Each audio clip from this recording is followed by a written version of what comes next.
Nah, kalau mengenai yang tuduhan bahwa Nabi Muhammad SAW mati karena diracun, kita harus tahu sejarah. Orang kalau menuduh itu harus tahu sejarah, orang kalau mau mengklaim itu harus tahu basicnya apa, dalilnya apa.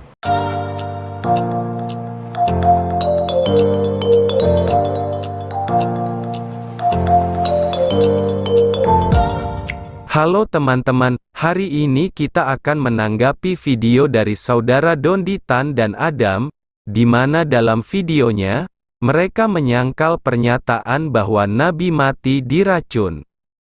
Mereka mengatakan itu adalah tuduhan dari orang yang tidak mengerti sejarah.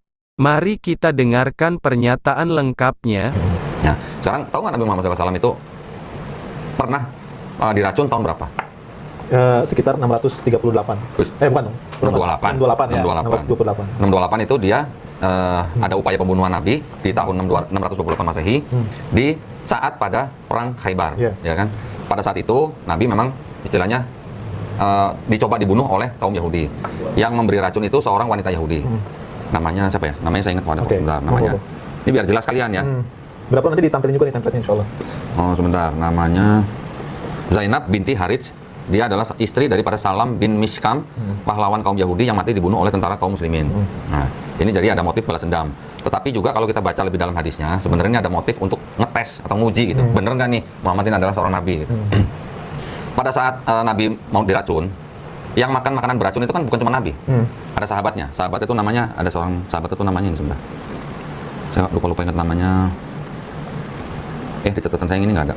Tapi saya pernah ingat ada namanya kok. Pada saat makanan itu dimakan oleh Nabi dan sahabat-sahabatnya, ada seorang Nabi yang langsung meninggal seketika itu juga. Seorang sahabat meninggal seketika itu juga. Nabi sempat menggigit, ya. Tetapi Nabi mendapatkan peringatan dari tulang daging itu bahwa itu diracun atau beracun. Akhirnya Nabi memuntahkan. Sahabatnya meninggal saat itu juga, Nabi nggak meninggal. Itu tahun 628 Masehi. Nabi meninggal tahun berapa? 632 Masehi, ya kan? 628, 632 berapa tahun? 4 tahun sekitar. 4 tahun. Ada nggak racun yang bisa bertahan selama 4 tahun? Nggak ada. Padahal sahabat Nabi pada saat itu langsung meninggal, gitu. Nah ini Nabi sempat makan tapi nggak sempat ditelan, terus dimuntahkan. Terus Nabi masih hidup 4 tahun setelah peristiwa itu, gitu. Racun apa yang bisa bertahan di tubuh manusia selama 4 tahun? Baru meninggal, gitu. Ada nggak racun yang begitu? Nggak ada. Secara kedokteran pun mungkin belum ditemukan. Saya punya teman dokter, dia tahu persis. Tidak ada racun yang seperti itu, gitu. Dia apa namanya? Dokter yang waktu itu memang teman saya. Dia bilang tidak ada racun yang bisa bertahan dalam hidup manusia yang bisa membunuh orang dalam waktu 4 tahun itu nggak ada. Nah buktinya sahabat Nabi juga langsung meninggal kok. Iya, seketika. Nah, memang diceritakan dalam hadis bahwa dikarenakan peristiwa itu Nabi tidak meninggal. Ada yang menceritakan bahwa wanita itu masuk Islam. Ada juga menceritakan bahwa wanita itu dibunuh akhirnya. Barusan kita mendengarkan pernyataan saudara Dondi. Dia mempertanyakan, bagaimana mungkin Nabi mati diracun sementara Nabi matinya 4 tahun setelah peristiwa? Untuk menjawab pertanyaan ini biarkan Nabi sendiri yang mengatakannya, dari sebuah hadis yang akan dibacakan oleh Ustadz Abdul Somad. Sakit Rasulullah SAW semakin parah, lalu kemudian kata Nabi kepada Aisyah. Apa kata dia? Ya Aisyah, wahai Aisyah, ma'azalu ajidu alamat ta'am. Terasa di dalam sakitnya makanan yang kumakan waktu di Khaybar. Ini dalil bahwa dia mati diracun.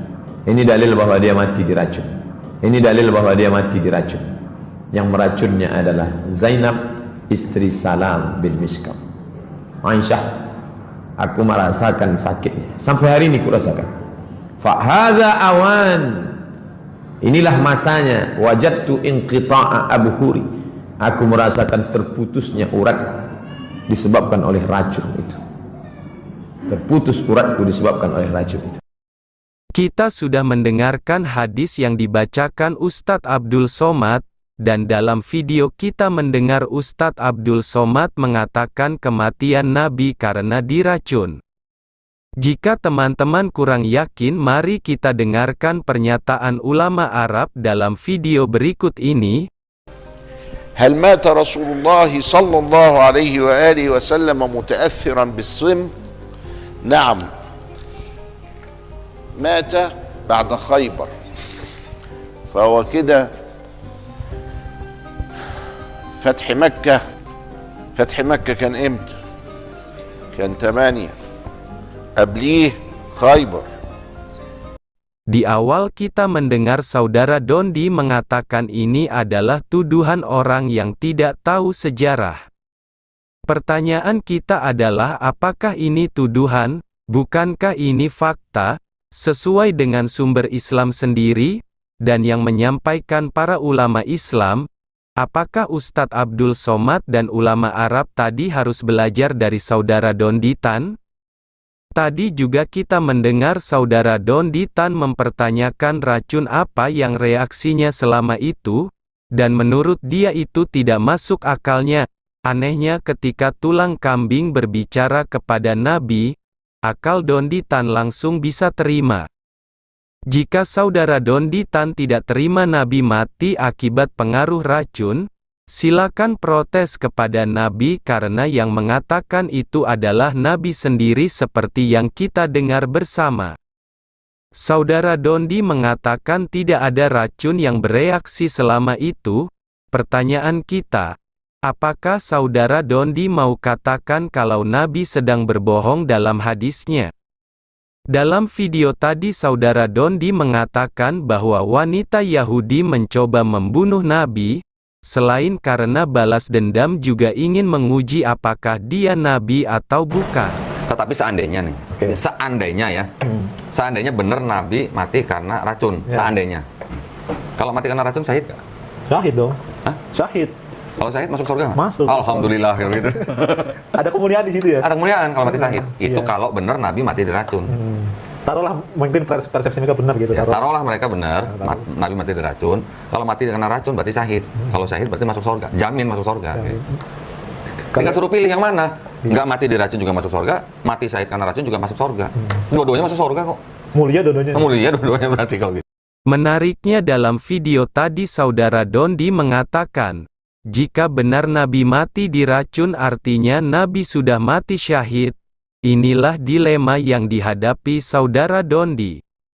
Tadi kita dengar bahwa wanita Yahudi meracun ingin mencoba apakah dia nabi atau bukan.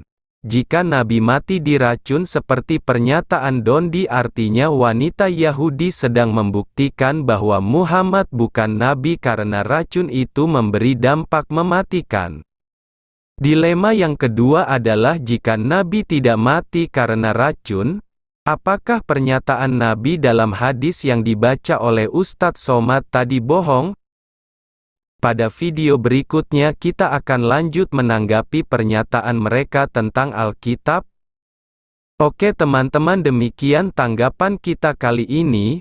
Mari kita tetap bawakan dalam doa saudara kita Muslim, terutama saudara Dondi dan Adam, karena Tuhan kita mengasihi mereka sama seperti Dia mengasihi kita. Tuhan Yesus memberkati.